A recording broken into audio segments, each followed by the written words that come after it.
Israel अब बहुत बुरी तरीके से फंस चुका है। देखिए कैसे मिस्र, सऊदी, यूएई, ओमान इन सब ने मिलकर इज़राइल को नई धमकी दी है। और क्यों आखिरकार इन्होंने कहा है जल्द ढह जाएगा। अब क्या ढह जाएगा यही आपको जानना है। नमस्ते, मेरा नाम रिमझिम जेठानी है। आप मेरा शो सरहद के पार का एपिसोड नंबर 49 देख रहे हैं। और सबसे पहले मैं आपको बता दूं कि कैसे आपको पता है अमेरिका में यूएनजीए मीटिंग चल रही थी। उसमें सबसे बड़ा जो मुद्दा रहा वो ये रहा फिलिस्तीन का। इजराइल की निंदा हुई, इनफैक्ट बॉयकॉट कर दिया गया नेतन्याहू को। लेकिन उसी मीटिंग में, यूएनजीए की मीटिंग में मुस्लिम देशों की धमकी है इजराइल को। यूएनजीए मतलब United Nations general assembly. Saudi, मिस्र, यूएई और ओमान। देखिए मुस्लिम, अगर मैं खाड़ी देशों की बात करती हूं, सऊदी बीइंग द राजा, मिस्र दूसरा सबसे बड़ा, फिर यूएई, ओमान, ईरान तो खिलाफ है ही। इन सब ने मिलकर इजराइल को नई धमकी दी और बोला कि मध्य पूर्व टूटने की कगार पर है। यानी उन्होंने अंग्रेजी में बोला that middle east is at a point of implosion. Implosion का मतलब होता है कि जल्द ही ढह सकता है।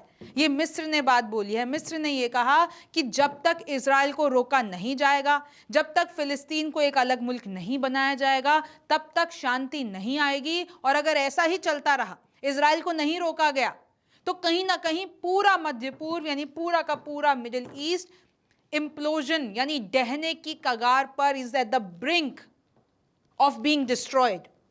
निर्दोष निहत्थे नागरिकों पर बेमानी और अन्यायपूर्ण युद्ध है, ये कहना है मिस्र का। ये मिस्र वही है, ये इजिप्ट वही है जो इजराइल और गाजा के बीच में कहीं ना कहीं संधि, आप देख लीजिए, सीज फायर की डील कराने में था। लेकिन अब वो ही इजराइल के खिलाफ हो गया है, क्योंकि इजराइल ने अभी जो कुछ भी किया है उससे कोई भी मुस्लिम मुल्क खुश नहीं है। देखिए कैसे उन्होंने कहा, wanton unjust war waged against defenceless civilians.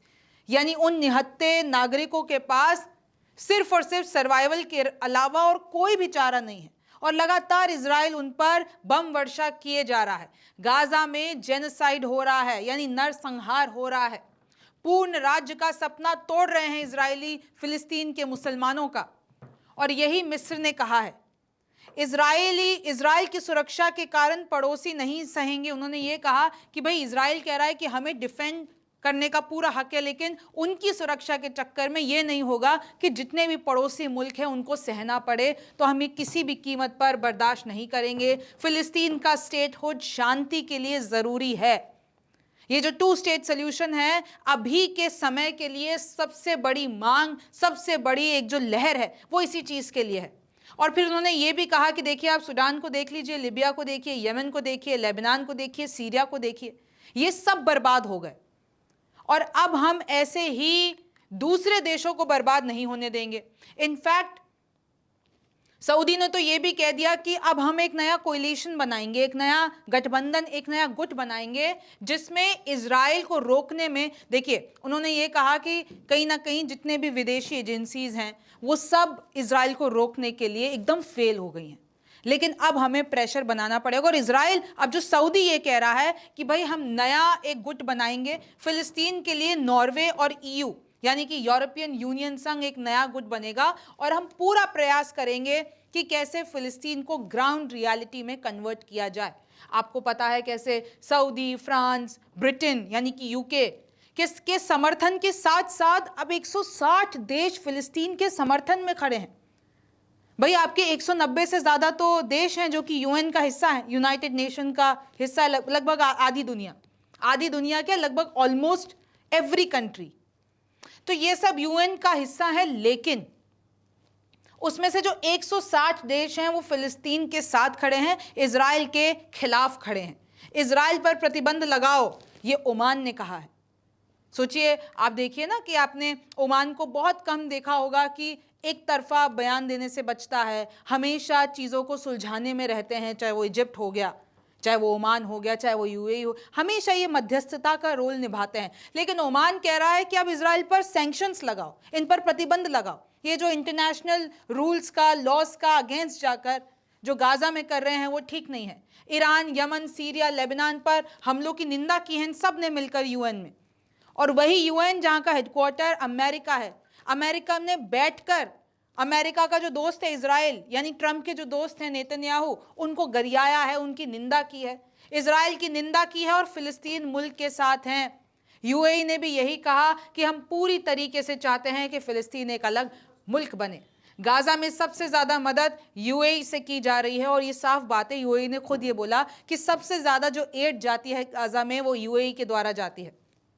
और देखिए, एक दिन पहले ही यूएन में नेतन्याहू का बॉयकॉट किया गया था। नेतन्याहू भाषण देने के लिए आते हैं और धीरे धीरे करके 50 से ज्यादा देश के जितने भी डिप्लोमेट्स हैं वो उठ के जाने लगते हैं, तालियां बजने लगती हैं, सीटियां बजने लगती है। मैं आपको तस्वीर दिखा देना चाहती हूं, अभी आगे दिखाऊंगी। और उसके बाद भी नेतन्याहू ये कहते हैं हम हमारे दुश्मनों यानी कि हमास को खत्म करके रहेंगे, अब वो कहीं पे भी छुपे हों। उन्होंने पहले कतर पर हमला किया, कतर में जो हमास के हेडक्वार्टर है वहां हमला किया। अब वो ये कह रहे हैं अब कहीं पे भी हमास के लड़ाके छुपे होंगे हम तो मार गिराएंगे। अब आप देखिए कैसे गाजा एंड फिलिस्तीन have been dominant topics at the united nation. United nation में अभी पूरी की पूरी जो जनरल असेंबली हुई उसमें मेन टॉपिक क्या था? फिलिस्तीन। मेन टॉपिक क्या था? इजराइल जो कर रहा है। और कहीं ना कहीं मोस्टली जितने भी मुल्क थे उन्होंने यही कहा कि इजराइल को ये सब कुछ बंद कर देना चाहिए, हम फिलिस्तीन के साथ खड़े हैं। आप ये देख सकते हैं कैसे खाली कुर्सियां हैं, जैसे ही नेतन्याहू अपना भाषण देने आते हैं और जितने भी डिप्लोमेट्स होते हैं वो उठ उठ के चले जाते हैं। मैं आपको कुछ और तस्वीरें दिखा देती हूँ। सबसे पहले तो ये देखिए, सारी आपको खाली कुर्सियां दिख रही होंगी। उसके बाद आप देखिए कि ईरान के सामने लिखा हुआ है, बच्चों की तस्वीर लगी हुई है और ईरान इस्लामिक रिपब्लिक, यानी वो बताना चाहते हैं कि जो बच्चों का नरसंहार हुआ है इजराइल के हाथों उसके लिए हम खड़े हैं।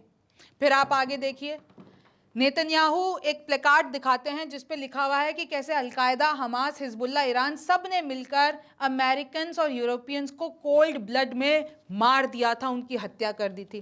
फिर उन्होंने एक और नक्शा दिखाया कि कैसे ईरान एक तरीके का कर्ज है और हम वो जो एक तरीके से श्राप है उससे हम दुनिया को बचा रहे हैं। यह तस्वीर गाजा की है। गाजा में लगातार इजराइल की बॉम्बिंग चल रही है। ये लोग डिस्प्लेस्ड हैं, ये लोग वहाँ से भागने के लिए मजबूर हैं। और कुछ ना कुछ तो अल जज़ीरा की रिपोर्ट ही मैं पढ़ रही थी, गाज़ा वाले कह रहे हैं कि अब तो हमने दुनिया से उम्मीद ही छोड़ दी है। सब कहते हैं कि होना चाहिए लेकिन हमारे साथ तो वही हो रहा है, हम तो इधर दर दर भटक रहे हैं, हमारे तो लोगों की जाने जा रही है, तो हमने तो उम्मीद ही दुनिया से छोड़ दी है। इस तरीके से डीमोटिवेटेड हो चुके हैं गाज़ा के लोग। Horrific, Israel bombs hospitals, residential towers amid Gaza onslaught. Gaza में लगातार इजराइल की बमबारी जारी है। अल जज़ीरा की आप रिपोर्ट देख सकते हैं कि चाहे वो हॉस्पिटल हो, रेजिडेंशियल टावर्स हो, किसी भी तरीके से इजराइल रुकने को तैयार नहीं है। जबकि इजराइल ये कह रहे हैं कि हमारी जंग फिलिस्तीनी लोगों से नहीं है, हमारी जंग हमास से है। लेकिन आपको भी पता है कि इजराइल लगातार, चाहे वो वेस्ट बैंक हो चाहे वो गाजा हो, लगातार वहां पर बॉम्बिंग जारी है, हमले जारी हैं, डिस्प्लेसमेंट जारी है। और ये देखिए, यह है गाजा की तस्वीर। आपको ये पूरा का पूरा खंडर दिखेगा, धुआं निकलता हुआ दिखेगा। और ये देखिए यहाँ पे समुद्र किनारा है। तो गाजा में इस वक्त हालात बहुत बुरे हैं। लेकिन अब क्योंकि पूरी दुनिया लगभग कह लीजिए फिलिस्तीन के समर्थन में है, एक अमेरिका को छोड़ के, और अभी जो ट्रंप हैं वो नेतन्याहू से मुलाकात करने वाले हैं व्हाइट हाउस में। लगभग अभी रिसेंटली चौथी बार है जब नेतन्याहू और ट्रंप मिलेंगे। और ऐसा भी कहा जा रहा है कि अब ट्रंप के पास गाजा के लिए, मध्य पूर्व के लिए नया प्लान है। उनको ये पूरी उम्मीद है कि नेतन्याहू उनकी बात मान लेंगे, लेकिन कौन सी बात मान लेंगे वो तो वक्त बताएगा। आप न्यूज़ 24 देखते रहिए। मेरा नाम रिमझिम जेठानी है। आपसे फिर मुलाकात होगी।